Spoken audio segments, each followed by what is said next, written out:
ಈ ಪಾದಚಾರಿ ತೆರವು ಕಾರ್ಯಾಚರಣೆ ಇದೆಯಲ್ಲ, ಇದು ಮುಗಿಯುವಂತ ಹಂತವನ್ನ ಕಾಣ್ತಾನೇ ಇಲ್ಲ.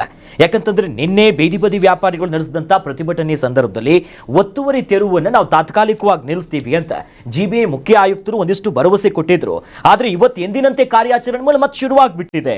ಏನು ಸುಪ್ರೀಂ ಕೋರ್ಟ್ ಆದೇಶದಂತೆ ನಾವು ಮುಂದುವರಿತಿದ್ದೇವೆ, ನಮ್ಗೇನು ವೈಯಕ್ತಿಕವಾಗಿ ಏನೂ ಇಲ್ಲ, ನಾವೇನು ನಿಮ್ಮ ವಿರುದ್ಧ ಇಲ್ಲ ಅಂತ ಕೃಷ್ಣ ಬೈರೇಗೌಡರು ಇವತ್ತೊಂದು ಸ್ಟೇಟ್ಮೆಂಟ್ ಕೊಟ್ಟಿದ್ದಾರೆ. ಅದು ನೋಡ್ಬರೋಣ.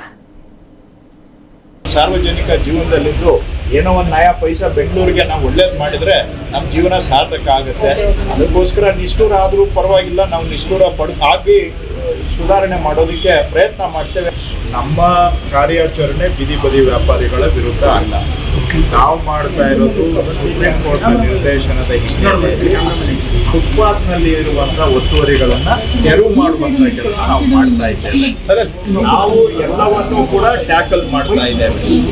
ಬರೀ ಬೀದಿ ಬದಿ ವ್ಯಾಪಾರಿಗಳನ್ನ ಏನು ಎತ್ತುವಳಿ ಮಾಡ್ತಾ ಇದ್ದೇವೆ ಅನ್ನೋದು ಸತ್ಯ ಅಲ್ಲ.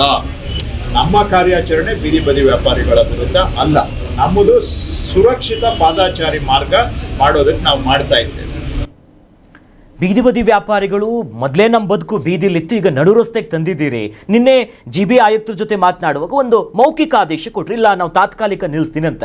ಈಗ ಜನ ಹೇಳ್ತಿದ್ದಾರೆ ಜಿಬಿಎ ಡಬಲ್ ಸ್ಟ್ಯಾಂಡರ್ಡ್ ಹಿಡ್ಕೊಂಡಿದ್ಯಾ, ಈ ಸರ್ಕಾರ ಏನೇನು ಡಬಲ್ ನೇತಿ, ನಿನ್ನೆ ನಮ್ಮ ಕಣ್ಣೋರ್ಸೋ ಕೆಲಸ ಮಾಡಿದ್ರು, ಇವತ್ತು ವಾಪಸ್ ಶುರು ಮಾಡಿಬಿಟ್ರಲ್ಲ ಅಂತಿದ್ದಾರೆ.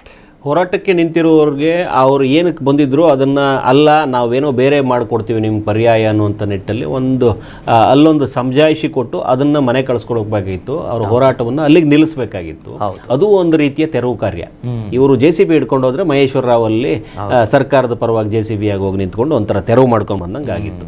ಇನ್ನು ಅವರು 6 ಸಂಘಟನೆಯವರು ಏನು ಬಂದಿದಾರಲ್ಲ ಅವ್ರನ್ನ ಒಗ್ಗೂಡಿಸ್ಕೊಂಡು ಬಂದು ಮತ್ತೆ ಇಲ್ಲಿ ಕೂತ್ಕೊಳ್ಳೋದು ಏನಿದೆ ಸ್ವತಂತ್ರ ಉದ್ಯಾನವನ ಸ್ವಲ್ಪ ಕಷ್ಟ ಆಗ್ಬೋದು. ಯಾಕಂದ್ರೆ ಅವರಿಗೂ ಒಂದು ಬದುಕಿದೆ, ಅವರು ಈಗಾಗಲೇ ಅತಂತ್ರವಾಗಿದ್ದಾರೆ. ಮತ್ತೆ ಬಂದು ಕೂತ್ಕೊಳ್ಳಿ ಅಂತಂದ್ರೆ ಅವ್ರಿಗೂ ಕಷ್ಟ ಆಗ್ಬೋದೇನೋ. ಏನಾಯ್ತು, ಬೇರೆ ಪರ್ಯಾಯ ಕೆಲಸದ ಕಡೆ ಹೋಗ್ಬೋದು. ಈಗ ಬದುಕೋದಕ್ಕೆ ಆಗೋದಿಲ್ಲ ಒಂದು ಕೆಲಸ ಬಿಟ್ರೆ ಅನ್ನುವಂಥದ್ದು ಏನಿತ್ತಲ್ಲ, ಅದು ಕೊರೋನಾ ನಂತರದಲ್ಲಿ ಹೊಟ್ಟೋಗ್ಬಿಟ್ಟಿದೆ. ಕೊರೋನಾ ಸಂದರ್ಭದಲ್ಲಿ ಈ ಕೆಲಸ ಬಿಟ್ರೆ ನನಗೆ ಬೇರೆ ಕೆಲಸ ಮಾಡೋಕೆ ಆಗೋದಿಲ್ಲ ಅನ್ನೋ ಏನು ಪರಿಸ್ಥಿತಿ ಇತ್ತು ಕೆಲವರಿಗೆ. ಅತಂತ್ರವಾಗಿ ನಗರವನ್ನು ಬಿಟ್ಟು ಊರ್ ಕಡೆ ಹೊರಟಾಗ ಯಾವ್ಯಾವ ಕೆಲಸಕ್ಕೆಲ್ಲ ಸೀಮಿತ ಆಗ್ಬಿಟ್ರು. ಇಲ್ಲೇನೋ ಕೆಲಸ ಮಾಡ್ತಾ ಇದ್ದಾರಲ್ಲ, ಗಾರೆ ಕೆಲಸಕ್ಕೆ ಹೋಗೋದೆಲ್ಲ ನೋಡೋದು, ಹೌದು, ಸೆಂಟ್ರಿಂಗ್ ಕೆಲಸ ಮಾಡ್ತಾ ಇದ್ದದ್ದು ನೋಡಿದ್ವಿ, ಯಾವ್ದು ಕ್ಯಾಟ್ರಿಂಗ್ ಕೆಲಸಗಳು ಮಾಡೋದು ನೋಡಿದ್ವಿ. ಸೊ ಅಂದರೆ ಮನುಷ್ಯ ಈಗ ಬದಲಾಗಿದ್ದಾನೆ, ಯಾವ ಕೆಲಸಕ್ಕೂ ಒಗ್ಗೋ ರೀತಿ ಆಗೋಗಿದ್ದಾನೆ. ಇವ್ರು ಬೀದಿ ಬದಿಲಿ ನಿಂತ್ಕೊಂಡು ವ್ಯಾಪಾರ ಮಾಡ್ತಾ ಇದ್ದವರು ಬೇರೆ ಕೆಲಸಕ್ಕೆ ಒಗ್ಗಿಕೊಳ್ಳೋದು ಒಳ್ಳೇದು. ಇಲ್ಲಾಂತಂದರೆ ಇವರು ಪದೇ ಬಂದ್ಬಿಟ್ಟು ನಿಮ್ಮನ್ನು ಈ ರೀತಿ ಮಾಡ್ತಾನೆ ಹೋಗ್ತಾ ಇರ್ತಾರೆ. ಅಷ್ಟಕ್ಕೂ ನ್ಯಾಯಯುತವಾಗಿ ಹೇಳಬೇಕು ಅಂತಂದರೆ ಪಾದಾಚಾರಿಗೆ ಮಾರ್ಗ ಸುರಕ್ಷಿತವಾಗಿ ಮುಕ್ತವಾಗಿ ಬಿಡಬೇಕು ಅನ್ನುವಂಥದ್ದು ಸುಪ್ರೀಂ ಕೋರ್ಟ್ ಆದೇಶ ಇರೋದ್ರಿಂದ ಸರ್ಕಾರ ಅದನ್ನು ಪಾಲಿಸಲೇಬೇಕು. ಪಾಲಿಸುವಲ್ಲಿ ನಿಮಗೆ ತಿಳಿಸೋ ಹಂತದಲ್ಲಿ ಇವರು ಎಡವಿರೋದು. ಹೌದು, ಸರಿಯಾದ ಹಂತದಲ್ಲಿ ನಿಮಗೆ ತಿಳಿಸಿ ನಿಮ್ಮನ್ನು ತೆರವುಗೊಳಿಸುವ ಕಾರ್ಯಕ್ಕೆ ಏನಾದರೂ ಇಳಿದುಬಿಟ್ಟಿದ್ರೆ ಇವತ್ತು ಇಷ್ಟೊಂದು ಸಮಜಾಯಿಷಿ ಕೊಡೋ ಅವಶ್ಯಕತೆ ಇರ್ತಿಲ್ಲ, ಇಷ್ಟೊಂದು ಬೇಡ್ಕೊಳ್ಳೋದೇನು ಅಗತ್ಯತೆ ಇರಲಿಲ್ಲ.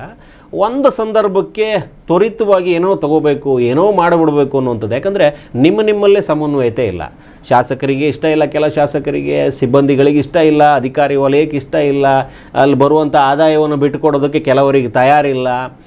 ಇದೆಲ್ಲ ಮುನ್ನೆಲೆಗೆ ಬಂದಿರೋದ್ರಿಂದ ಇವರು ನಿಲ್ಲಿಸಬೇಕಾದ ಪರಿಸ್ಥಿತಿ. ಅದೇ ಕೃಷ್ಣ ಬೈರೇಗೌಡ ಹೇಳ್ತಿದ್ರು, ಯಾವುದೇ ಒತ್ತಡಕ್ಕೆ ಮಣಿಯಲ್ಲ ಅಂತ. ಒತ್ತಡ ಇರೋದು ಇವ್ರ ಸರ್ಕಾರದಲ್ಲಿ, ಹೌದು, ಇವರಲ್ಲೇ ಒತ್ತಡ ಇರುವಂಥದ್ದು. ಫುಟ್ಪಾತ್ ಏನು ತೆರವು ಕಾರ್ಯಾಚರಣೆ ನಡೀತಾ ಇದೆ, ಫುಟ್ಪಾತ್ ವ್ಯಾಪಾರಿಗಳು ಬಂದಿದ್ದಕ್ಕಿಂತ ಹೆಚ್ಚಾಗಿ ಇವರ ಅಧಿಕಾರಿ ಸಿಬ್ಬಂದಿಗಳು ಮತ್ತೆ ಇವರು ಶಾಸಕ ಮಹೋದಯರು ಏನಿದಾರಲ್ಲ ಇವ್ರುಗಳು ಬಂದು ಒತ್ತಡ ಹಾಕ್ತಾ ಇರುವಂಥದ್ದೇ, ಇವ್ರ ಮೂಲಕ ಒತ್ತಡ ಹಾಕುವಂಥ ಪ್ರಯತ್ನ ಮಾಡಿರುವಂಥದ್ದೇ ಹೆಚ್ಚು. ಸೊ ಖಾಲಿ 2000 ಕಿಲೋಮೀಟರ್ ವ್ಯಾಪ್ತಿಗೆ ಇವರ ತೆರವು ಕಾರ್ಯಾಚರಣೆ ಇತ್ತು. ಒಂದು 300-400 ಕಿಲೋಮೀಟರ್, 450 ಕಿಲೋಮೀಟರ್ ಇನ್ನೂ ಮುಗಿಸಿದ್ದಾರೆ. ಇನ್ನೂ ಸಾಕಷ್ಟು ದೂರ ಇವರು ಶ್ರಮಿಸಬೇಕಾಗಿದೆ. ಅಲ್ಲಿ ನೀನು ಅನಾಹುತಗಳು ಅನಾಚಾರಗಳು ಆಗೋದಿದೆಯೋ ಗೊತ್ತಿಲ್ಲ.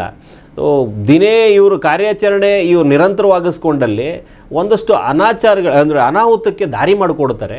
ಸರಿಯಾದ ರೀತಿಯಲ್ಲಿ ಮಾಹಿತಿಯನ್ನು ಅವ್ರಿಗೆ ಕೊಡಿ, ಯಾಕೆ ಮತ್ತೆ ಯಾವ ಕ್ಷಣದಲ್ಲಿ ನಿಮ್ಮಲ್ಲಿಗೆ ಬರ್ತೀವಿ. ಸೊ ಏಕಾಏಕಿ ನೀವು JCB ಇಳಿಸ್ಬಿಟ್ರೆ ಏನೇನು ತೊಂದರೆಗಳಾಗುತ್ತೆ ಅನ್ನುವಂಥದ್ದನ್ನ ನೀವು ಮೊನ್ನೆವರೆಗೂ ಗಮನ ಕೊಟ್ಟಿದ್ದೀರಿ. ಒಂದು 4 ದಿನ ಬಿಡುವು ತಗೊಂಡು ಬೇಕಾದ ರೀತಿಯಲ್ಲಿ ಅವರಿಗೆ ತಿಳಿ ಹೇಳುವಂಥ ಪ್ರಯತ್ನವನ್ನು ಮಾಡಿ, ನೀವು ಸಿಬ್ಬಂದಿಗಳನ್ನು ಇವತ್ತೇನು ಕಾರ್ಯಾಚರಣೆಗೆ ಇಳಿಸ್ತಾ ಇದ್ದೀರೋ ಆ ಕೆಲಸವನ್ನು ಹೊರತುಪಡಿಸಿ ನೀವು ಸಿಬ್ಬಂದಿಗಳ ಮೂಲಕ ಅವರಿಗೆ ತಿಳಿ ಹೇಳುವಂಥ ಪ್ರಯತ್ನ ಮಾಡಿ. ಯಾಕಂದ್ರೆ ಅವರೇ ಕಲೆಕ್ಟ್ ಮಾಡ್ತಿದ್ದಿದ್ದು ತಿಂಗಳ ನಮಗಿನ್ ತಿಂಗಳ ಕೊಡೋದು ಬೇಡ ಅನ್ನುವಂಥದ್ದನ್ನು ಅವ್ರಿಗೆ ಮೊದಲು ಮಾಹಿತಿ ಹಾಕಿ, ಅದಾದ ನಂತರದಲ್ಲಿ ಬೇರೆ ಎಲ್ಲ ಕೆಲಸಗಳು ಸರಾಗವಾಗಿ ಆಗುತ್ತೆ. ಮೊದಲಿಗೆ ಅವ್ರಿಗೆ ಇಷ್ಟ ಇಲ್ಲ. Yes, Karnataka news beat follow ಮಾಡಿ, ಸಬ್ಸ್ಕ್ರೈಬ್ ಮಾಡಿ.